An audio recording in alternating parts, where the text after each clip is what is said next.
श्रीमते रामानुजाय नमः। श्रीशैलेशदयापात्रं धीभक्त्यादिगुणाणवं यतीन्द्रपवनं वन्दे रम्येजमातरं मुनिं रम्येजमातृयोगीन्द्रपादरक्षामयं सदा तदायतात्मसत्तादिं रामानुजमुनिं भजे। लक्ष्मीनाथसमारम्भं नाथयामनमध्यमाम् अस्मदाचार्यपर्यन्तां वन्दे गुरुपरम्पराम्। श्रीमच्छठार्यतिराजकृपावलम्बं सौम्योपयन्त्रिगगणाद्रिमुनीन्द्रभक्तं वेदान्तयुगमविशदीकरणाप्रवीणं रामानुजं यतिवरं गुरुमाश्रयामः। श्रीमद्काश्यपवंशमद्विगगने श्रीचन्द्रवद्भासितं श्रीमद्वेङ्कटनाथसेवनरतं बाणाचलोपासकं श्रीमद्शूदनार्य कृपया सम्प्राप्य मंत्रादिकं वन्देऽहं बुधवर्यमाधवगुरोः पादारविन्दं सदा। जय श्रीमन्नारायण। श्रीमद्जगद्गुरु रामानुजाचार्य कृत श्री भाष्यम हिंदी में दैनिक सत्संग हम लोग सुन रहे हैं, कर रहे हैं। तो आज भी सत्संग के लिए बैठ गए हैं। सावधान होकर सुनिए। जो यह कहा कि जब द्वैत मत होता है, जगत में नाना तत्व कुछ भी नहीं है, विभिन्नता देखने वाला बार बार मरता है, दृश्यमान सब कुछ ही जब आत्मा स्वरूप है तब किससे किसे देखोगे इत्यादि भेद निषेधक वाक्य देखे जाते हैं। जो सारा जगत ब्रह्म का कार्य है, ब्रह्म उन सब में अंतर्यामी और तदात्मक है, इसीलिए वह इस भाव से उससे अभिन्न है। उक्त भाव से विपरीत जो भिन्नता का भाव है उसका प्रतिशत उक्त श्रुतियाँ करती हैं। समाधान। बहुत होकर जन्म लूंगा, ऐसे ब्रह्म के संकल्प की बाहुल्यता परक भिन्नता का निषेध नहीं किया गया है। इस संकल्प श्रुति से ही उक्त प्रतिषेध की बात का निराकरण हो जाता है। यदि कहो कि अन्य अन्य श्रुतियों में जहाँ कहीं भी ब्रह्म के नानत्व का प्रतिषेध किया गया है वह अपरमार्थ विषय ही है, ऐसा नहीं हो सकता, क्योंकि श्रुतियाँ प्रत्यक्ष आदि सभी प्रमाणों से अज्ञात दुरूह भिन्नता वाले ब्राह्मण का प्रतिपादन करके उसी का निषेध कर दे। यह तो उपहासास्पद बात है। साधक जब इस ब्रह्म में थोड़ा भेद करता है तभी उसे भय होता है। इस श्रुति में ब्रह्म में भेद देखने वाले व्यक्ति की जो भय प्राप्ति बद लाई गई है वो वास्तविक नहीं। यह सब कुछ ब्रह्म ही है। सब कुछ उसी से उत्पन्न होकर उसी में लीन हो जाता है। इसलिए उसकी शांत भाव से उपासना करो। इस श्रुति में उस ब्रह्म में जो विभिन्नता ढूंढते हैं उसकी शांति के लिए उपदेश दिया गया तथा समस्त जगत की उत्पत्ति, स्थिति और संहार कर्म उसी पर ब्रह्म के ही स्वरूप है, ऐसा अनुसंधान करने से ही शांति मिलेगी। ऐसा उक्त वाक्य का तात्पर्य है। इसलिए देव, पशु, मनुष्य, स्थावर आदि भेदों वाला समस्त जगत ब्रह्मात्मक ही है, ऐसा अनुसंधान ही शांति का कारण बताया गया है। उसी से अभयता प्राप्त होती है। भय प्राप्ति का तो प्रसंग ही नहीं है। यदि ऐसी ही बात है तो अथ तस्य भयं भवति, ऐसा क्यों कहा? ऐसी जिज्ञासा होती है। ऐसा कहने का तात्पर्य यह है कि यह साधक जब अदृश्य अनिर्वाच्य स्वप्रतिष्ठ ब्रह्म में सर्वभय निवारक निष्ठा करता है तब वह निर्भय हो जाता है। इस श्रुति में ब्रह्म निष्ठा का भय शांति के उपाय के रूप से जो उपदेश दिया गया है उसके विच्छेद से भय बतलाया गया है। जैसा कि महर्षि वेदव्यास ने कहा भी है, जिस मुहूर्त या क्षण में वासुदेव का चिंतन नहीं किया जाता वही सबसे बड़ी क्षति अनिष्ट है, अनिष्ट प्राप्ति का मार्ग, भ्रांति और चित्त का विकार वही। वस्तुतः ब्रह्म प्रतिष्ठा से विलग होना ही विच्छेद है। जो यह कहा कि सूत्र का न स्थान तो भी, सूत्र में ब्रह्म को निर्विशेष ही सिद्ध करते हैं, सो बात नहीं है। वहाँ तो सविशेष ब्रह्म का ही प्रतिपादन किया गया है तथा माया मात्रम ही इस सूत्र में स्वप्न दृष्ट विषयों को जागरित अवस्थानुभूत पदार्थों से विपरीत होने के कारण माया मात्र बताते हैं। वह जागरित अवस्थानुभूत विषयों की तरह होने से उनकी परमार्थिकता बदलाते हैं।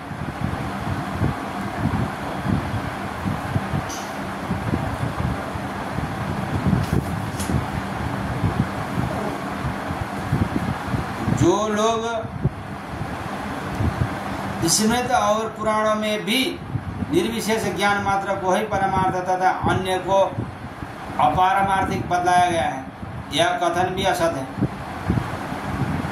निम्नांकित उदाहरणों से उक्त कथन का निराकरण हो जाएगा।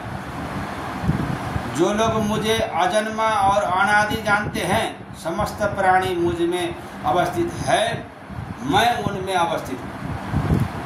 ऐश्वर्य योग से मुझ में स्थिति प्राणियों को देखो, जो कि मुझ भूत भावना भूत रक्षक में विद्यमान है। मैं ही समस्त जगत की उत्पत्ति और प्रलय कारण हूँ, मुझसे अधिक कुछ भी श्रेष्ठ नहीं है। जैसे मणिया सूत्र में ग्रंथित रहती है, वैसे सारे जगत मुझ में ग्रंथित है। मैं एकांश से सारे जगत में व्याप्त हूँ। मैं श्रेष्ठ पुरुष परमात्मा नाम से प्रसिद्ध हूँ। मैं तीनों लोकों में प्रविष्ट होकर रक्षा करने वाला ईश्वर हूँ। क्षर और अक्षर से अतीत और उत्तम मैं लोक वेद में पुरुषोत्तम नाम वाला हूँ। सर्वभूत अव्यक्त प्रकृति प्राकृत विकारों तथा गुण दोषों से रहित, हर प्रकार के आवरणों से रहित समस्त जगत के आत्मा वही भुवनगत समस्त वस्तुओं के आवरण के रूप में स्थित है। वह समस्त उत्कृष्ट गुणों से परिपूर्ण अपने अंश से समस्त जगत की सृष्टि करने वाले स्वेच्छा से विराट रूप धारण करके समस्त जगत का कल्याण साधन करते हैं। मानसत्य शारीरिक बल, अणिमादि ऐश्वर्य, समुन्नत ज्ञान प्रिय एवं शक्ति आदि गुणों के वही एकमात्र आश्रय हैं। बुद्धि ज्ञान जीव आदि से परस्पर उन परमेश्वर में क्लेश आदि कोई दोष नहीं है। वह व्यष्टि और समष्टि व्यक्त और अव्यक्त से अवस्थित सर्वेश्वर, सर्वदर्शी, सर्वज्ञ, सर्वशक्ति और परमेश्वर नाम से प्रसिद्ध है, जिनके आश्रय से लोग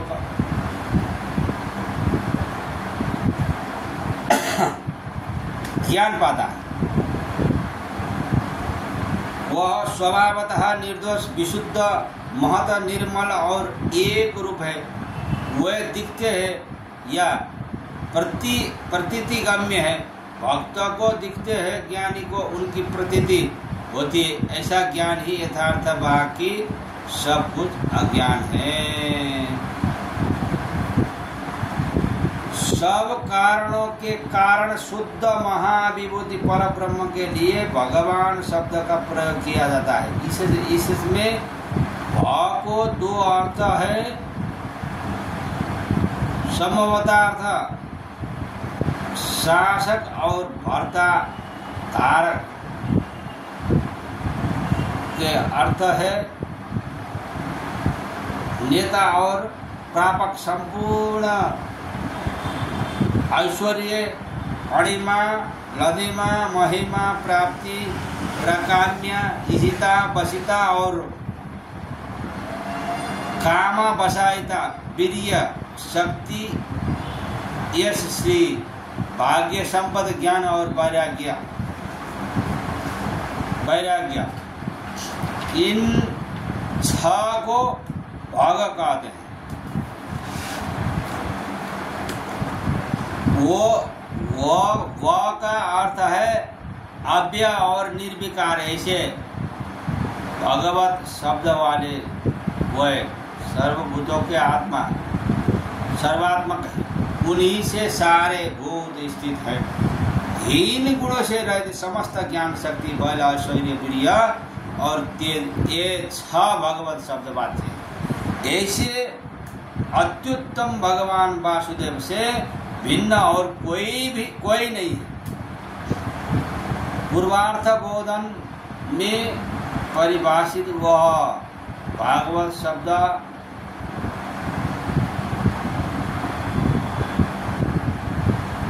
उसी वासुदेव में मुख्य भाव से प्रयुक्त होता है।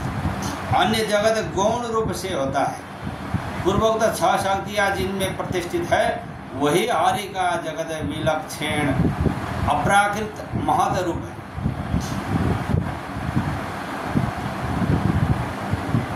वही अपनी लीला के प्रभाव से देव, मनुष्य, पशु, पक्षी आदि की सृष्टि के लिए चेष्टावान होता है।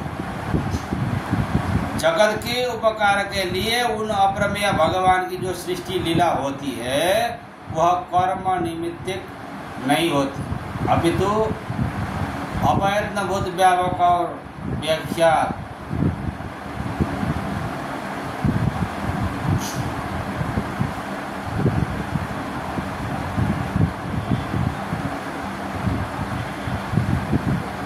वह कर्म निमित्त नहीं होती, अपितु आयत्नभूत, व्यापक और अव्याहृत होती है। विष्णु नामक परम पद ही निर्मल, नित्य, व्यापक, अक्षर और हीन गुण से रहित है। उत्तम ब्रह्म आदि से अति उत्तम श्री प्रतिष्ठा रूप वर्ण आदि गुणों से रहित परमात्मा क्षय, नाश, परिणाम, वृद्धि और जन्म से रहित है। वह एकमात्र अस्थि शब्द से ही ज्ञ है।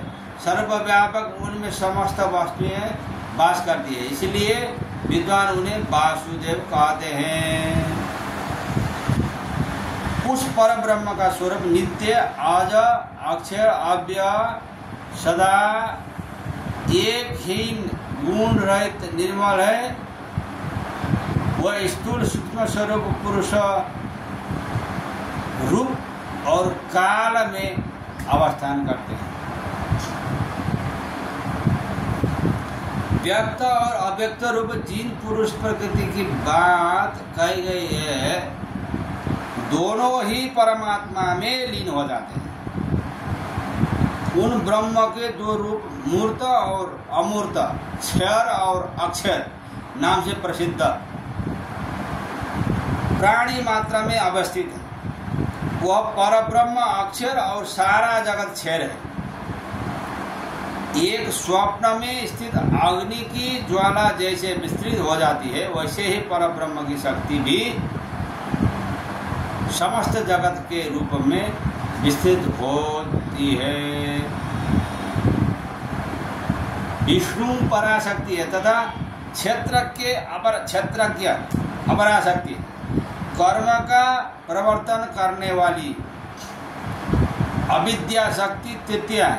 क्षेत्रज्ञ शक्ति स्वभाव से सर्वगामिनी होने से अविद्यामय कर्म से व्यवस्थित होकर निश्चित संसार के संतापों का भोग करती है। क्षेत्रज्ञ जीव शक्ति अविद्या से आविद होकर ज्ञान के तारतम्य अनुसार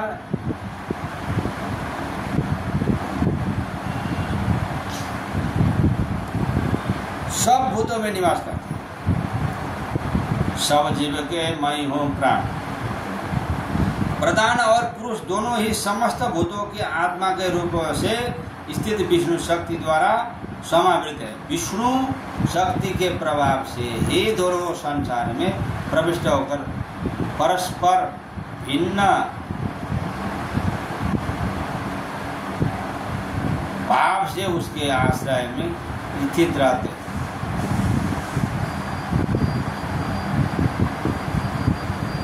वायु जैसे जल को अपने संपर्क से कणों के रूप में बिखर देता है, उसी प्रकार विष्णु शक्ति भी प्रधान पुरुष और तदात्मक विष्णु शक्ति को भिन्न कर देती है। यह सारा जगत नित्य है, केवल आविर्भाव तिरोभाव रूप जन्म और नाश वाला होता है इत्यादि वाक्य परब्रह्म को स्वभाव से दोष रहित कल्याणमय गुणों वाला जगत की सृष्टि स्थिति और संहार का कर्ता अंतर्यामी और विभु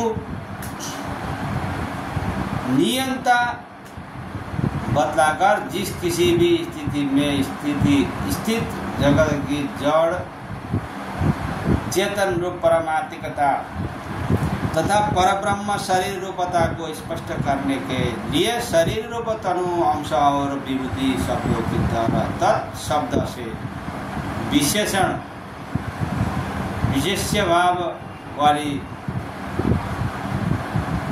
सामानाधिकरण्यता का निरूपण कर उस ब्रह्म की विभूति रूप चित वस्तु की स्वरूपावस्थिति को अजित मिश्रित क्षेत्रज्ञ रूप से बतलाकर क्षेत्रज्ञ अवस्था में पुण्यात्मा का कर्म ऐसा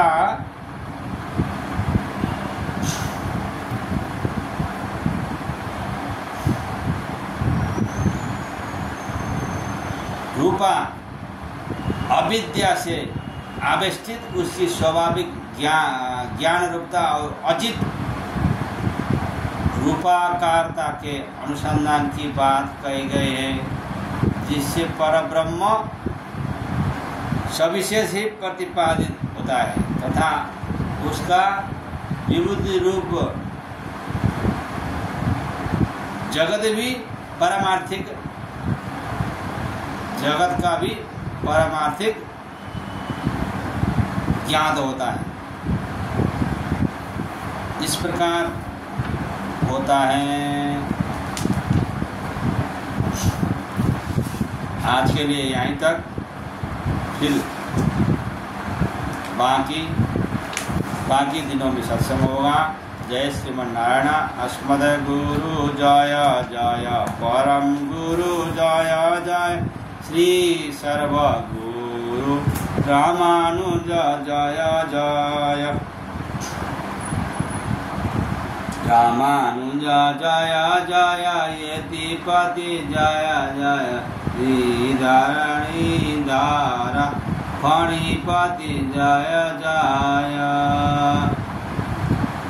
कृष्ण गोविंद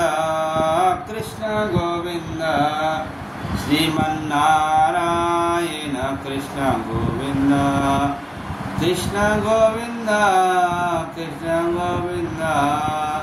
लक्ष्मी नारायण कृष्ण गोविंद। जय श्रीमन्नारायण।